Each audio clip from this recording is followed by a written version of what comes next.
I'm charged with building an organization that represents the state of Montana's interests, the people's interests of the state. And so I feel, connected in vicarious ways to the various communities where we have members and where we have board leadership.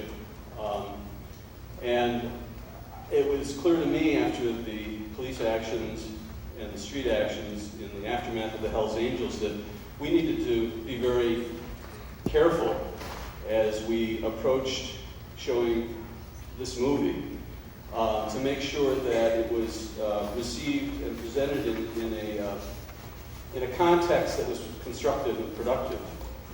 And I sought out the leadership from the Jeannette Rankin Peace Center because I've got a lot of respect for them and the work they do, and because we share something in common, and that's a link to Jeannette Rankin. Some of you who are young may not know that Jeannette Rankin was the first congresswoman from Montana elected before most states were letting women vote at all. And when she represented us in Washington, she was opposed to the U.S. entry into the First World War. And at the same time, oddly enough, the American Civil Liberties Union was in its birth. The people who were opposing the First World War exercised their First Amendment rights to assemble and to speak, and were, in some cases, summarily deported without the benefit of due process. And Jeannette Rankin stood up with a core of other people to found the American Civil Liberties Union. She was the first vice president of the national organization. She was at the table when the organization grew out of the American Union Against Militarism and became the American Civil Liberties Union. So that little bit of history ties us together. ACLU has grown. We've ended up defending anti-war protesters, but we've also had to defend the rights of people like the Nazis to be able to march or assemble. And that's a difficult one for some people to understand, but the essence is this, that if the Constitution doesn't defend the least of us, it won't defend the rest of us. And we have tried our best as a union to remain neutral on the content of the people whose rights we represent. And that sets us apart, and it gives us the odd privilege of representing anti-war protesters, but also people like Ollie North. While we didn't agree with what he did with the whole Iran-Contra deal, he was being forced to testify against himself. And that right against self-incrimination has to stand for all of us, or it doesn't stand for any of us. So we've had a broad spectrum of people we've represented over the years. There have been a few people from the incidents of late July and early August who have contacted our office and asked for legal representation. And I just need to tell you that we don't enter into any of this quickly. We enter into it democratically. Our legal panel has reviewed the complaints. They've made recommendations. Our board will meet in another 2 weeks and decide whether or not our organizational resources are best spent being engaged representing the people that have come forward. There's other avenues, political avenues, educational avenues that might be pursued. So we've paid a lot of attention to what's happened over the last couple of weeks, and I've learned a lot about Missoula by attending the various hearings that have been going on. And I realize that the community has a lot of healing to do. At the same time, I don't think anybody should back down from their First Amendment rights to not remain silent. We have an obligation as citizens to speak our minds, and I think if there's any message that comes through this film this evening, that's one of the loud and clear ones. Well, the Jeannette Rankin Peace Center committee wanted us to operate under this statement of purpose for the discussion this evening. And I will read this to you just briefly, and my hunch is that we will stray from it some because we want all of you to participate, and we want our three panelists to share some of their thoughts. But we'll open it up to questions in just a minute. But here is the premise upon which we entered into cooperating this evening about promoting this film. While the film celebrates radicalism, it also brings to thought the tactics of public protest and how these tactics may arise out of necessity. The panel will consider some of the ways in which citizens direct the values and actions of their government, in particular, in the many ways in which our communities can prepare for cooperation and engagement rather than confrontation. We would hope that the panelists will focus on discussing various models for engagement, cooperation, and responsible citizen oversight of our government. The film provides us with one experience, and the panelists with their experience, which are all thoughtful resources for defining our future. So with that, I guess I would open it up to our panel. And I assume that everybody knows everybody up here. No. But, okay. Well, Bill Chalutka has been an activist for many years in this community.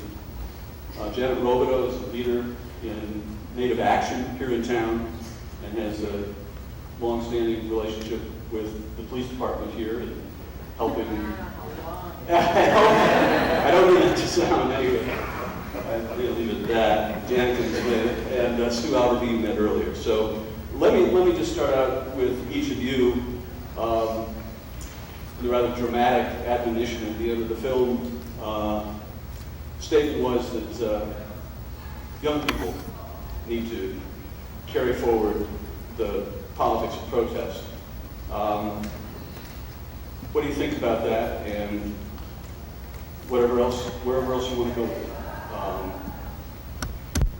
I want to give you each a chance to talk, and then I'm hoping that each of you, if you will direct your questions, stand up when you want to speak, and direct your questions up here. I'll try to repeat it. We don't have microphones for the room, so let's start with that. Anybody want to volunteer? I don't want to say much because I think we should respond to questions and comments, but I don't think there's any reason why old people can't demonstrate and protest action.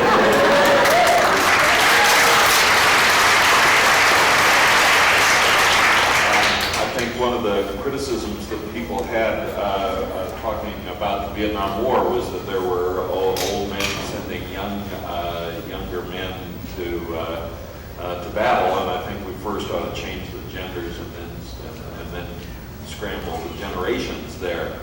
But we can talk more about that. There are a number of hats that I could wear in the discussion, but I guess the one that I'd like to at least start wearing is as a scholar who has studied the demonstration, the political form, the demonstration, social movements, and some of the stuff that's depicted in the movie. I think that might be an interesting role for me to take here, but we can see where the discussion takes us.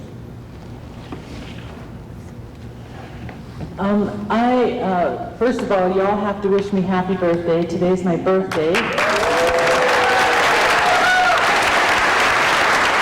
I'm 29 in a couple of years. My daughter took me out to dinner, so I did not get a chance to see this movie, but I was thinking about this, and one of the things, I actually attended some anti-war protests right here in Missoula in the 70s when I was running around here. And I just wanted to preface something by saying when we were talking about the police action that happened here during Hell's Angel weekend, if you talk to us as Indian people, one of the things we said is we go through that all the time with our cops on the reservation. Our folks are beaten and tormented, and they don't always have, they certainly don't have the ability to protest like we do here. This is one of the reasons why I live here. But I agree with Bill Chalutka that, that old people, not me of course, but old people can also protest. And I do agree that we need to, this is something that I strongly believe is a freedom that we have, and that is to step forward and let folks know when we're not happy with what is going on. And when you think of other countries that aren't allowed that privilege, we're really lucky. And I think about people who die in protests, and it isn't anything that I would readily give up. And I really like them because it's coming together and letting folks that know that we're standing together. Now, you may take me out by myself, but when all of us stand together, you know, they can't take us out, or they have a much harder time doing it.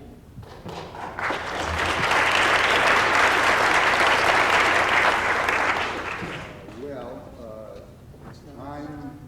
is this, nope, not working. Is there a button on it?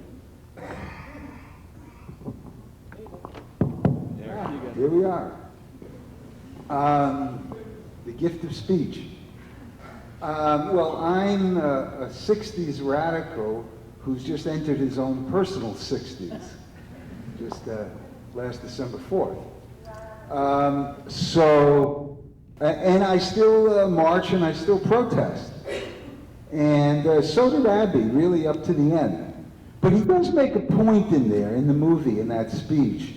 There is something about being young and generating and developing new ideas, a certain kind of imagination, and a certain willingness to take chances that, well, when you get older and you have a few kids and a family and some arthritis, you're slightly less likely to want to go in that direction. So what he's pointing out there, and which I do agree with, that it's very important for this generation, the next generation, the younger generation, to develop their own forms of protest, their own leaders, their own styles. And I'll be glad to march along.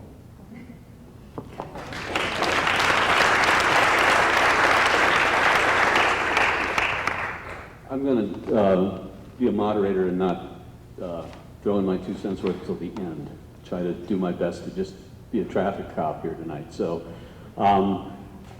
we're open to hearing from you all about the film, about the role of protest, about whatever you think is germane here. If any of you want to speak, I'd appreciate your standing up and letting us, you know, try to identify you one at a time.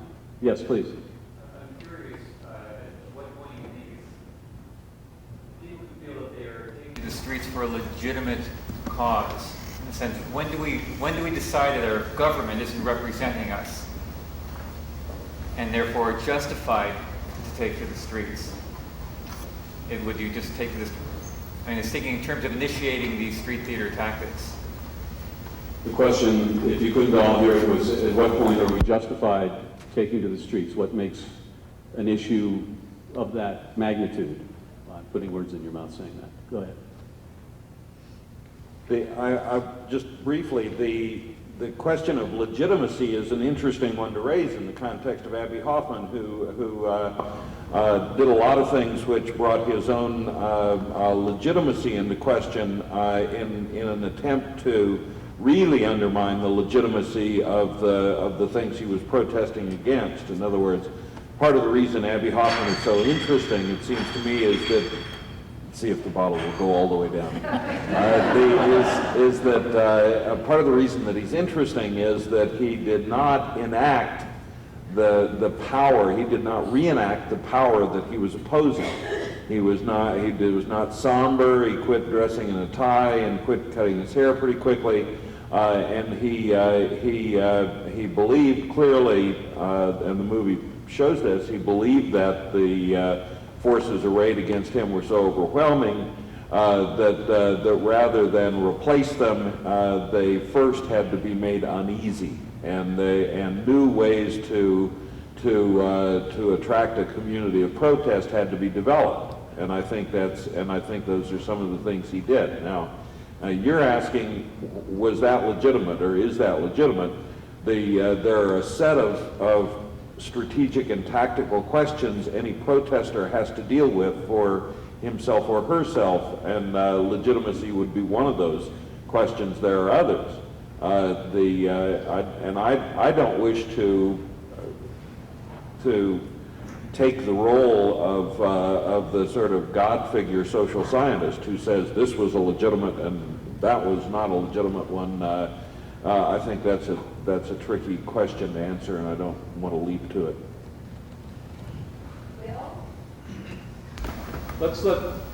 Can we let the other people answer, and then you can ask another question?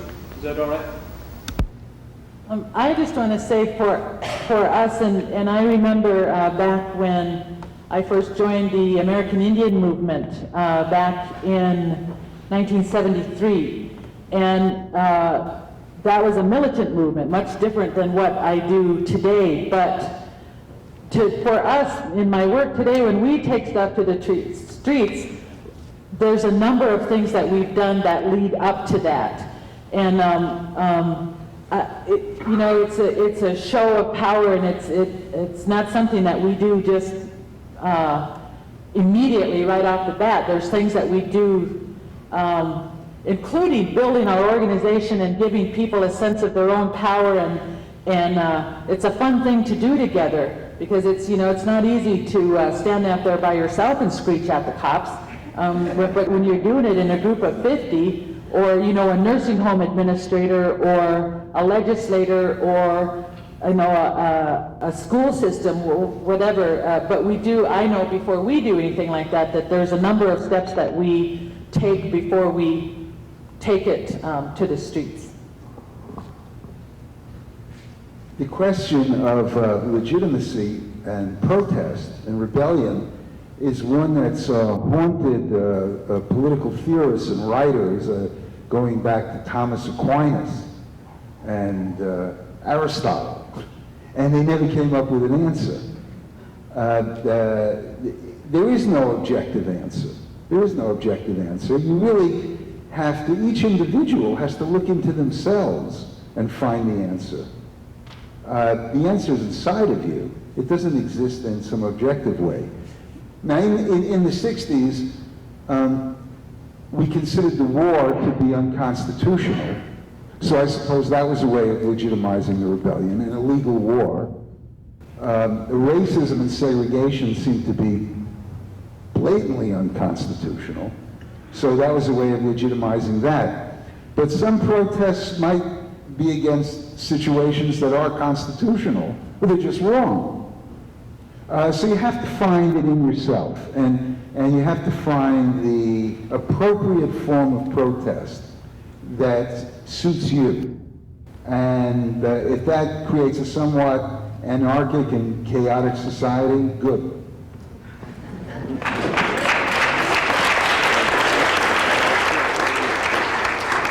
Someone had a follow-up after I spoke. Ma'am, do you want to ask Bill what you wanted to ask? Well, the thing was, I think, I believe the gentleman in front of me, when he asked his question, asked a different question than what Bill answered, so I was hoping the rest of the panel to address it with the one of you. At what time, or at what causes, It's not whether an issue is legitimate or not. right, not the form of protest. It's about the structure. That we have a government, allegedly, that's a representative government. At what point do we decide that our government, you know, what do you go through before you decide that our government itself isn't legitimate, and therefore we must take matters into our own hands, such as going out into the streets? Well, what usually happens is people try to work within the system. Generally speaking, this movie you saw tonight, you see me getting my head cracked open a few times and tear gassed. That's not fun. So I started out working within the system. In the presidential election between Lyndon Johnson and Barry Goldwater, I thought Lyndon Johnson was the peace candidate, and I supported it. Then he expanded the war.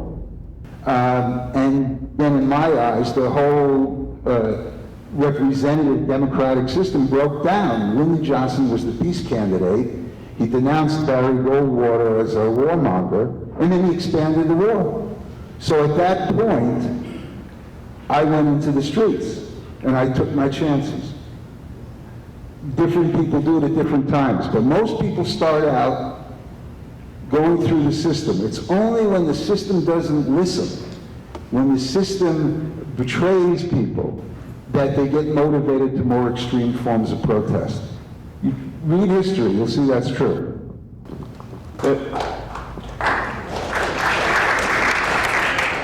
I know of no compelling set of rules that will organize everyone in the community. There will be some people who will find all protest illegitimate, even if it's in self-defense over purely physical issues. And we heard some of that at the community hearings the other evening on the university campus. Some people felt that protest was illegitimate even if one was protecting one's person and health and well-being. That we would call that a hard definition. You know, that's taken a tough line. So lacking a universal rule that could be applied, it really is what the community talks about. Was that okay? And was that an appropriate response? And Abby Hoffman was obviously a genius at getting the community talking about.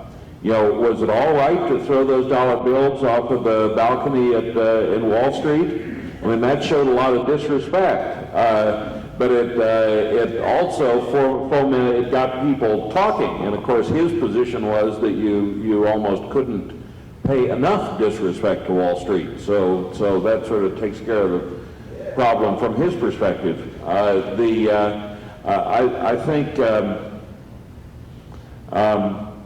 think briefly, I think sociologically, one of the things that's interesting about the 60s and the protests is that the participants and Stuart and others, myself peripherally, folks felt a genuine sense of distress and urgency, which was extraordinary. And I think it probably was because it was a very youthful movement. There was a really significant gap between the generations. You wouldn't have been able to get a panel with the ages represented up here on the stage, speaking in a friendly way about Abby Hoffman in Missoula or much of any place else until somewhere along in the 1970s. And I think that heightened the sense of urgency and distress. Do I think it was excessive?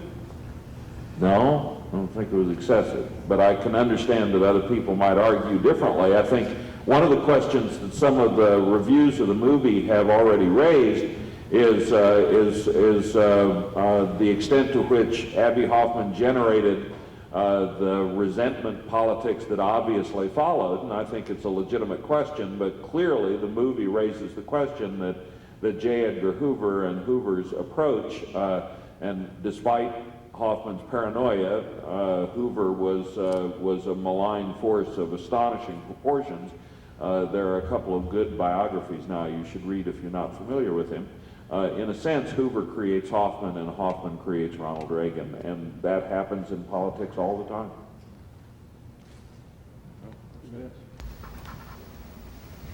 I have a follow-up. This question of legitimacy brings up a pretty obvious follow-up question. The undifferentiated mass of the American people, how do you challenge them? We have a range of, you guys have all been through the decades, several decades, and I'm interested to see how you compare and contrast the mass of American people that needed to be motivated back then with now maybe. If you couldn't hear the question in the back, it's how do you motivate the mass of the American people, and how is that different from decades past compared to with today? And I think Abby. There's associated differences between now and then. Anybody want to add that? Well, I don't. We didn't succeed in doing it in the '60s. We motivated and mobilized a very large minority of the population. But Ronald Reagan never would have been president if we had succeeded in mobilizing the majority. So I hope this time around we do find ways to mobilize the majority. I think since we saw a movie about Abby Hoffman and the Yippies tonight, I will say what the Yippies threw into the pot. You know, pot.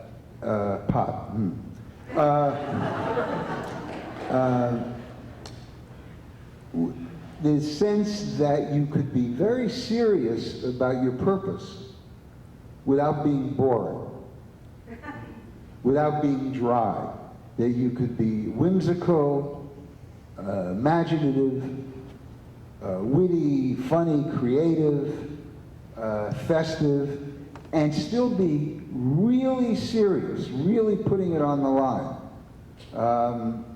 These guys wound up indicted by the federal government. You don't get there unless you're serious, and the government recognizes that. But I think certain things like running a pig for president, throwing money at stockbrokers, some things they didn't show in the movie, throwing soot at polluters, Con Edison in New York, their executives.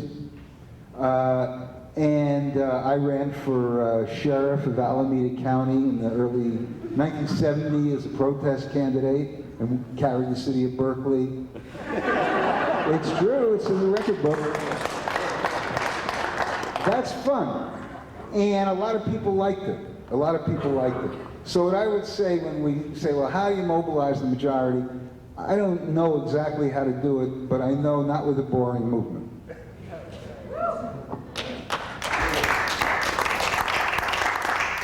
I would just add 2 cents here, and that's that, I mean, ACLU is known for representing the rights of the minorities. And most of the social movements in this country have been started by minorities and oftentimes carried by minorities. So, I mean, the majority rule works, you know, to get people elected. That's, you know, every year we go through that process and we elect the best of what's out there, people who are willing to give that sort of public service. And I encourage you to register if you haven't to vote this fall, because those decisions are important. But then people still have to hold those people accountable and try to help them see that it's not just, you know, the most phone calls that they get that's going to dictate what sort of things they vote for or against, that they have got to also understand as leaders they have a role to listen to the message, not just the number of faxes that are generated or the number of emails that they get telling them to vote one way or another. So minority rights are very important, and minority movements are very important, and minorities have shaped politics in this country forever, and they probably will continue to. I've got a couple here, and we'll get to you. Go ahead. In the film, and in a lot of the high-profile issues of the ACLU has taken on, First Amendment issues, freedom of speech, association, Fourth Amendment, Fifth Amendment stuff pops up a lot. You see a lot of abuses of those, you know, in the film and in look at history. There's criticism in some areas of ACLU for their apparent lack of interest or dealing with the Second Amendment issues. And so, do you think that's valid, and where does this Second Amendment bear arms type of thing come into our consideration? Okay, well, You're going to have to take that. I'm happy to take it. I'm just, I hope that this doesn't become ACLU defending its positions this evening, but I'm open to that if that's where it goes. This question was, we saw a lot of First Amendment and Fourth and Fifth Amendment violations during the course of the movie, and that ACLU takes a lead on those. Where are we on the Second Amendment? You know, we do a radio show in eastern Montana, and we did one on each element of the Bill of Rights each month during the last year. And I would say virtually every show we had people calling saying, what about the Second Amendment? So you're in good company. There's a lot of people that think about that in this state, all over the country, I guess. ACLU affiliates can disagree with the national organization, and often do. The national organization has taken the position that it is that the Second Amendment calls for a collective right to bear arms under a well-regulated militia. That's not a carte blanche, acceptance of every type of weapon can be in every person's hands, that you can have reasonable restrictions about registration or ownership as long as,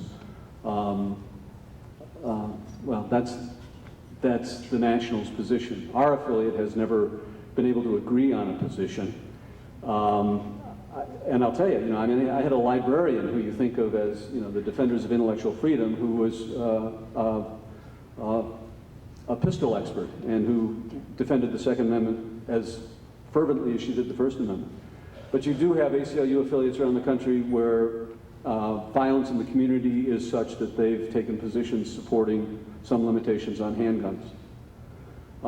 I think you need to know, though, that when there are excesses, we do stand up with the Second Amendment organizations as well. So when Waco happened, we were there with the Second Amendment organization saying this is an example of a government gone berserk, where there is an excessive use of force in response to the problem that was presented, and there were other ways to resolve it, short of calling out the Army. So it's not a simple question, it's not a unanimous question, and I think for all of you that joined ACLU this evening, or who are going to before you leave, you need to know that we don't march lockstep on every issue. If you go to our webpage at aclumontana.org, or if you go to the National at aclu.org, you'll see all of the issues that ACLU takes a position on. Today, for example, remember the Dream March in Washington, D.C., commemorating Martin Luther King's vision of combating racism in our society. ACLU is at the front, as we have been over the last couple of years, in combating driving while black and brown. It links to so many other issues. So, other than somebody who works for the organization, I don't know anybody that agrees with all of the positions the organization takes. And you're welcome to come to any of our meetings and see how it takes form in board discussion.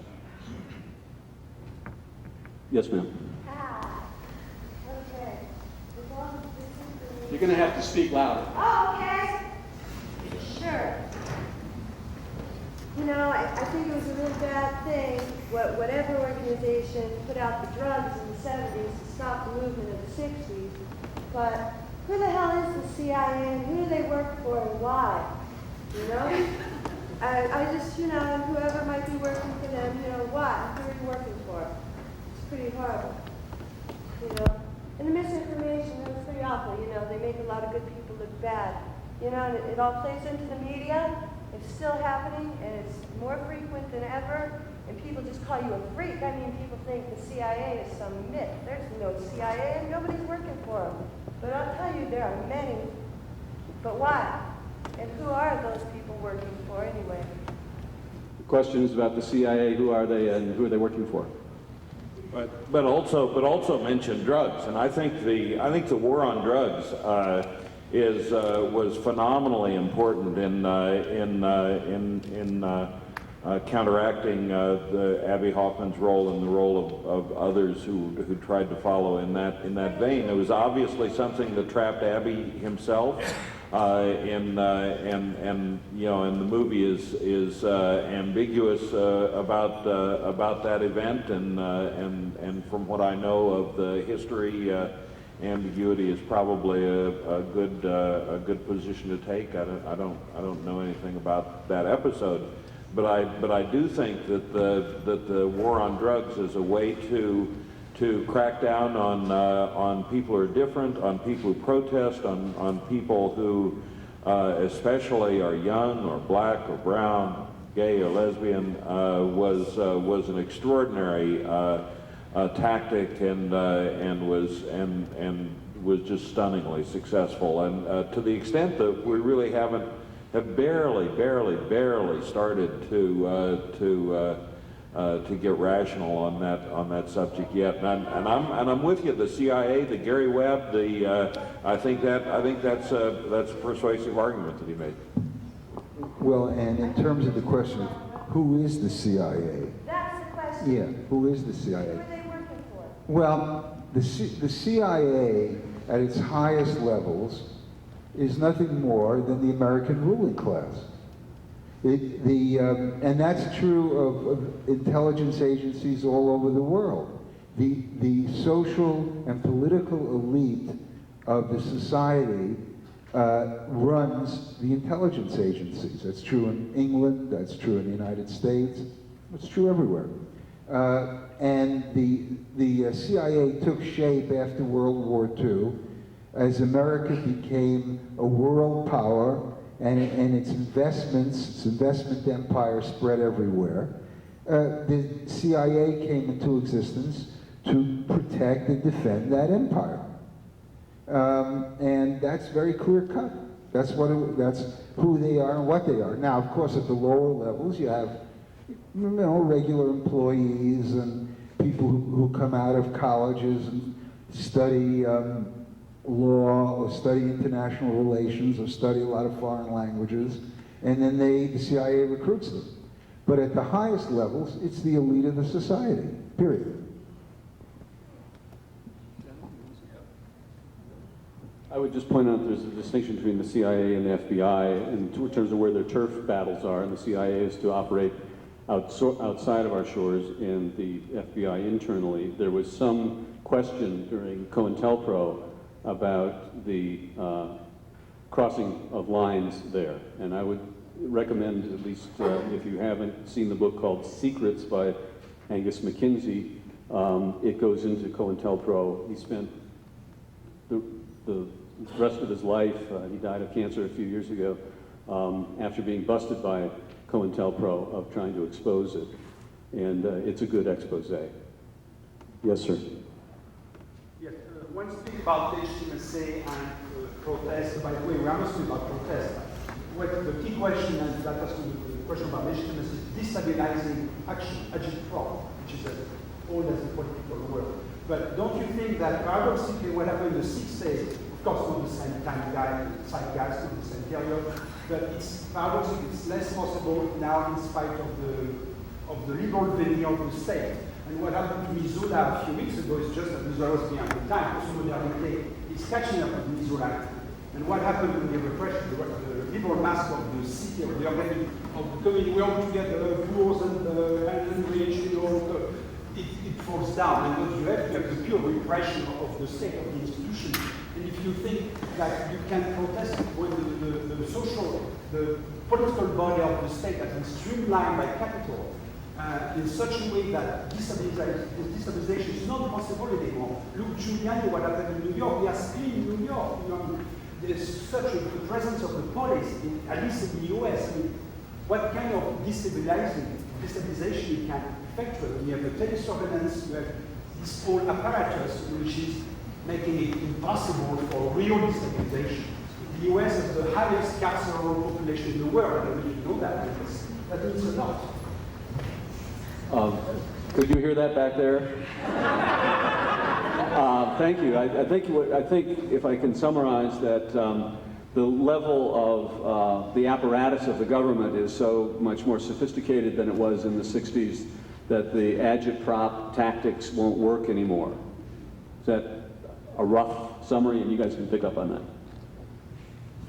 One of the things about protest is that it's not permanently with us. It ebbs and flows. I don't want to call it a cycle, but it goes away for a while and then it comes back. And I think you're right. The authority is much more sophisticated. There's some fractures sometimes in the community of citizens that maybe weren't there in the 1960s.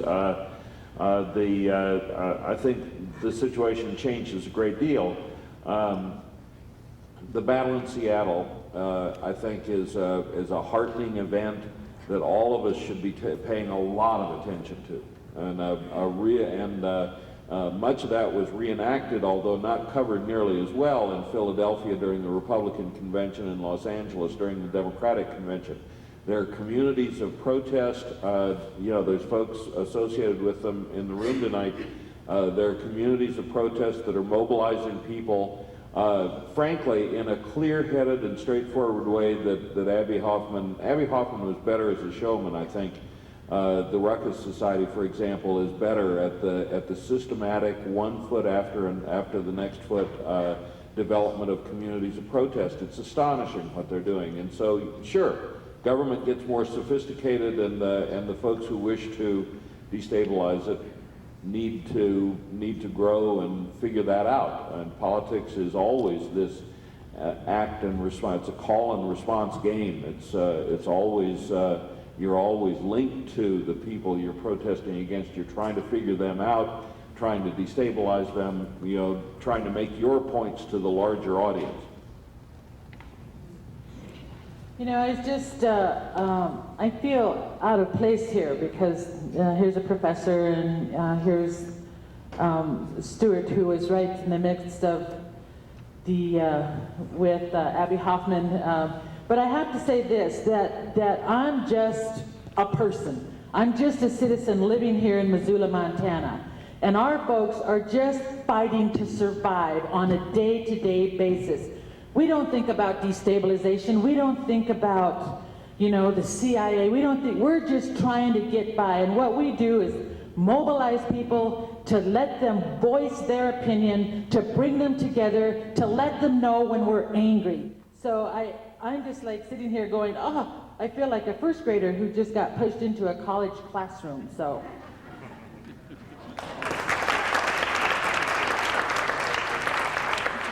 Well, I'll tell you, if Abby were here tonight, I'll speak for him and say, I agree with you. That was Abby's politics, basically. He didn't formulate any great ideologies or great abstractions. He just said, well, where are people at? And they should fight. They should fight for where they're at and what they need.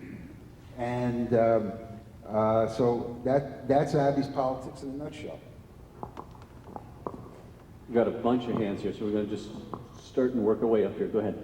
Just a brief question. I'd like to direct it to Stu, if you don't mind, and it's because you're uniquely qualified on that panel to comment, Stu, and if it's an uncomfortable question, I apologize. Do you have any comment about whether or not Abby's death was a suicide?